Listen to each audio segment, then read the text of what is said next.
dopamine-driven feedback loops that we have created are destroying how society works.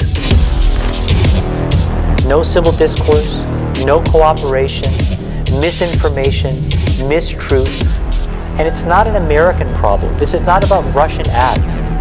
This is a global problem.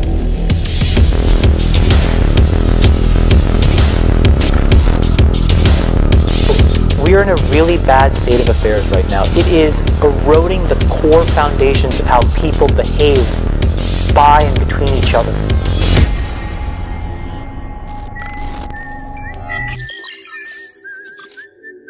Hello. Pizza.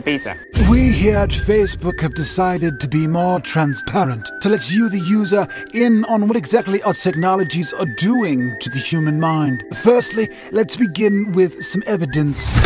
A study conducted by us, of course, in 2014. I'm sure you heard of it, where we manipulated the feeds of nearly 700,000 people to assess their emotions and see if we could change them. And as it turns out, we can. We have the power to make you feel good or bad.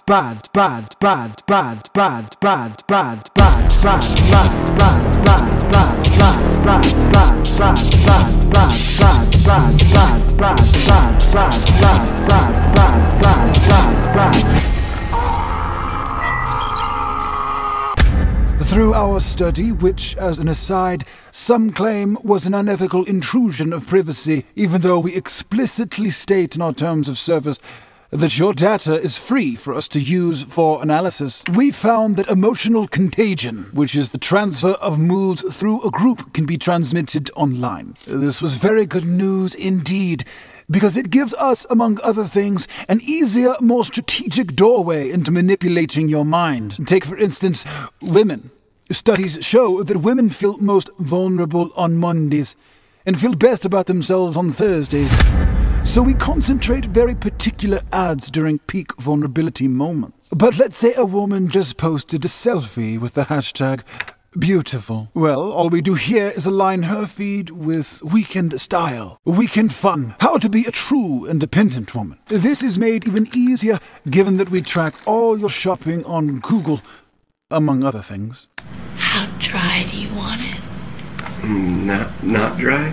Well, I'm gonna make it so dry for you. Have you ever been shopping for something on Google, then went to your Facebook only to see an ad for the thing you were shopping for? That's us. We see what you like and cater our feeds to foster the best emotions needed for our advertisers. Some have claimed, however, that we keep tabs on your internet data even after signing out of Facebook, but I can assure you, our cookie system is very complicated, but in no way can we see what you're doing. Trust me. And now a word from our sponsors. Are you feeling too good? Welcome to fuckbook.org, the place where you can come to feel more resentful about the world around you, your friends, and your family. And that's a really good thing. Fuckbook.org is designed to decrease activity in your frontal lobes, which is associated with critical thinking, and increase activity in the amygdala, which is your fight or flight response, so as to grow certain neurochemical processes that make you more stressed, more dumb, more reactive, and less happy. And no matter where you are, at Fuckbook, you're always closest to the nearest catastrophe. During mass shootings, for instance, we optimize your feed to show less of your friends and family, less conspiracy alt media, and more mainstream truth media, so as to mobilize hyper-reactive minds toward division and hatred. We also give you the option to express yourself and calculate those expressions towards certain ads that cater to your emotions. Fuckbook.org, where dreams come to die.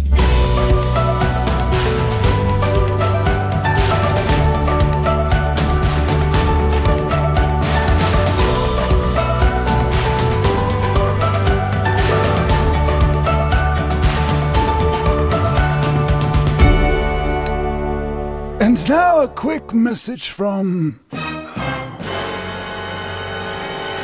Mouthy Buddha.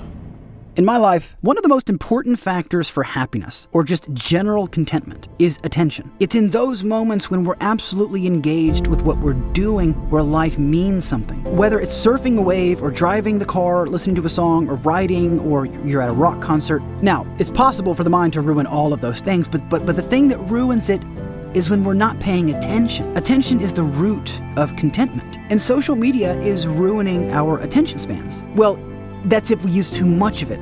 It's shortening our attention spans. And I'm not talking about ADD or ADHD, because even those people, if they find something they enjoy, can focus effectively. I'm talking about anyone, all of us. If we use social media too much, are more restless, irritable, and discontent because of these technologies we use every day. And what's most fucked up is that the people who made these technologies know it. They knew it before they even made them. They know what they're doing, and they openly admit it. It's a social validation feedback loop. I mean, it's exactly the kind of thing that a hacker like myself would come up with, because you're exploiting a vulnerability in human psychology. The inventors understood this consciously, and we did it anyway.